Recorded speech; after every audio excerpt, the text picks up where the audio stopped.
Good evening, friends. I'm David Paulides, and you are tuning into the Missing 411 investigation, where the baffling cases of people who vanish in the wilderness often defy logic and sometimes defy physics. Before we delve into the deep woods and the perplexing cases we follow, I need to issue an urgent warning. There are certain predatory individuals out there attempting to profit off the tragedy and the mystery we document. If you are looking for my books that chronicle these baffling disappearances, like Missing 411 Western U.S. or Missing 411 Off the Grid, do not, I repeat, do not ever buy them from online resellers like Amazon or eBay. You will be paying grossly inflated prices, up to 5, 6, even 10 times the price. You're just going to get ripped off, plain and simple. Every single book is $25 on my official website. How much easier can it get? Google Missing 411. Go to the website, get the book, and support the actual research we are doing to uncover these unsettling patterns. Now, let's transition to a physical danger that exists in our national forests, a danger that has tragically played a subtle, sinister role in many Missing 411 type cases. Just recently, outside of Yosemite National Park, near the Parker Lake Trail, innocent hikers were forced to scramble for cover.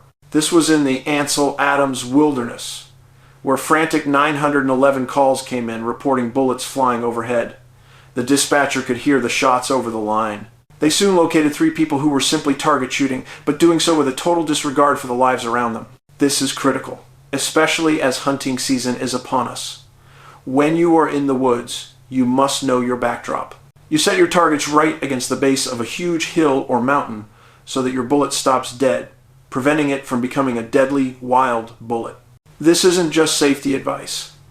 It's about life and death. I've looked at cases where hunters were killed by these stray, stupidly fired bullets, struck by a piece of lead traveling miles from an invisible source. This brings us to the terrain where these strange things happen, the Sierra Nevada mountains. Our first case is vintage, Missing 411. It occurred 75 years ago, but it carries a familiar, chilling pattern of inexplicable disappearance. The man was Alexis Arthur Smith, 60 years old, an experienced hunter. Smith went missing on the 17th of September, 1950, near China Flat, California, while hunting with his stepson, V.B. Skiff. They were close, they were experienced, and they simply separated. Skiff returned to camp, fired 3 warning shots, but Smith never answered, never returned. Days into the search, they found it. Smith's hat. It was found near the China Flat campground. Why would an experienced man lose his hat in a wilderness he knew? Was it pulled off by a sudden, unseen force? Or was it left as a marker? The search was relentless, focusing on the area near a very hauntingly named water source, Hell's Delight Creek. It is curious, isn't it, how these locations where people vanish often have names that suggest historical turmoil or terror? But here's the troubling part. Smith was never found. He simply vanished in the Sierras, a beautiful, massive range that still holds an inexplicable number of people. It is as if he was swallowed by a silent, localized, dimensional rift. Now we move to a case much more recent and far more disturbing. This is Michael Dean Voss, 64 years old, a highly experienced outdoorsman and photographer who had lived and worked in Alaska. This man knew the wilderness. He knew the dangers. He was last seen on the 10th of October 2024 in Oregon. Days later, deputies found his car. It was on an old logging road in the Rogue River Siskiyou National Forest. It wasn't disabled. It was just stopped, as if its purpose was fulfilled. And then they found the bizarre evidence, the pattern we see too often in Missing 411 cases. Just northeast of the car, a neatly folded pile of Michael's clothing, every stitch stripped off right after he exited the vehicle. Why would he do that? Friends also mentioned something else, something deeply unsettling, that just before he disappeared, Michael had stated that the devil and angels were speaking to him.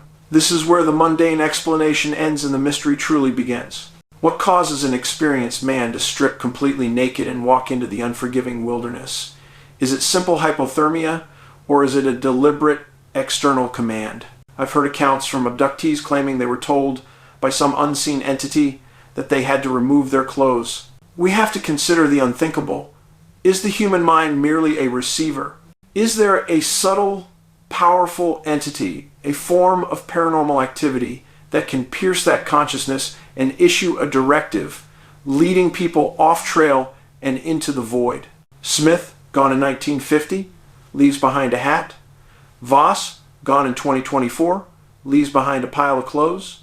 Two men gone without a visible struggle, tied together by the sheer, inexplicable nature of their vanishings in the American wilderness.